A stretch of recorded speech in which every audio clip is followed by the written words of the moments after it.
Right now, a massive American military force is steaming towards the Middle East, and it looks like its sights are set squarely on Iran. All the pieces are moving, the pressure is building, and it's making everyone ask the big question.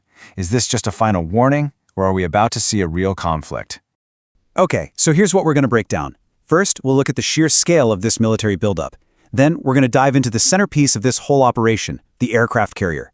After that, we'll get into the really fierce debate over whether a strike should happen, and stick around because we'll finish with a surprising weakness that could change the entire game.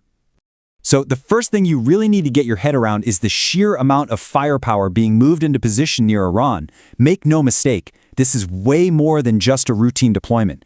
This is meant to send a very, very clear signal. All right, at the absolute heart of this armada is the Abraham Lincoln Carrier Strike Group. It's on its way to the region right now and should be on station in just a matter of days. But, and this is a big but, it is not sailing alone, not by a long shot. And this is where it gets really interesting. Look at what's backing this carrier up. We're talking multiple squadrons of some of the most advanced fighter jets on the planet.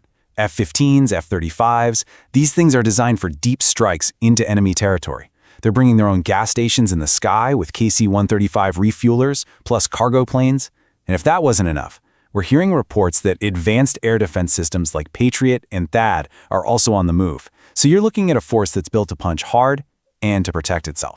Okay, so all of this brings us back to that one key piece on the chessboard, the supercarrier. So what exactly is this thing? What makes this floating fortress such an incredible symbol of American military power? Well, think of it like this. A supercarrier is basically a piece of sovereign American territory that can sail anywhere on Earth. It's a mobile airbase running on nuclear power. And get this, the U.S. is actually required by federal law to have a fleet of 11 of these giants, just to make sure it can project power wherever it needs to, whenever it needs to. And the scale, I mean, it's just mind-boggling. We're talking up to $13 billion to build just one of these. That's more than the entire GDP of dozens of countries. On board, you've got a crew of over 5,000 people. That's literally the size of a small town. And it carries its own air force of up to 90 aircraft. It is, for all intents and purposes, a floating city built for war. So, this all leads to the one question that really matters. Is this massive force actually going to be used? And you better believe there's a very strong, very vocal argument being made in some pretty influential circles that, yes, the time to act is right now. This quote right here from an analyst at the Hudson Institute, it pretty much sums up that whole line of thinking. The argument goes something like this. The Iranian regime is already teetering on the brink of collapse. It's a house of cards. So maybe, just maybe, a firm push from the outside is all it would take to bring the whole thing down. Now, the strategy they're proposing is really crucial to understand. Nobody's talking about a full-scale invasion here. The idea is a precision campaign targeting the ruling clerical elite and, really importantly, the IRGC, that's the Islamic Revolutionary Guard Corps, the regime's hardcore ideological army. The thinking is, you hit them, but you deliberately spare the regular army, the Artesh, hoping to encourage them to flip sides and join the protesters.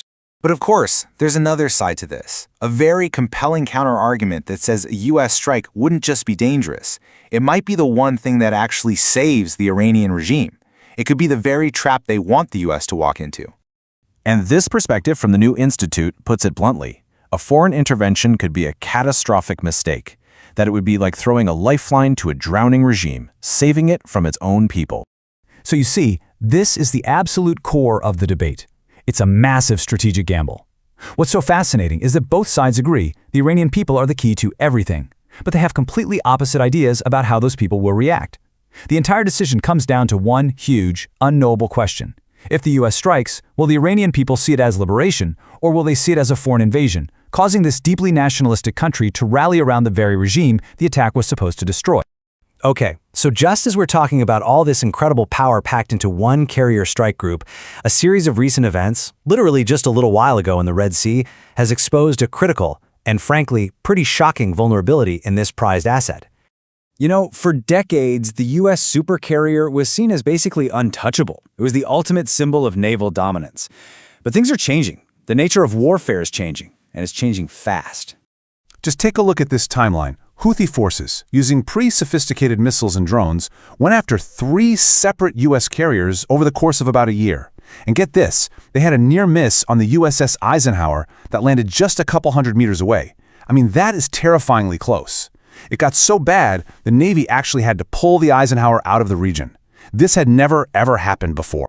And this is the whole problem in a nutshell. This billion-dollar carrier is now facing a whole new world of threats. We're talking about advanced missiles, swarms of cheap drones, super-quiet submarines, all of which can seriously challenge its defenses, and they cost a tiny, tiny fraction of what the carrier does. And let's not forget, Iran has been actively training for years on how to sink mock-ups of American carriers. All of a sudden, that invincible fortress, well, it's starting to look a little less invincible. So, as this whole thing develops, here are a few key things you're going to want to watch for. First, the obvious one. Confirmation that the Abraham Lincoln is actually on station.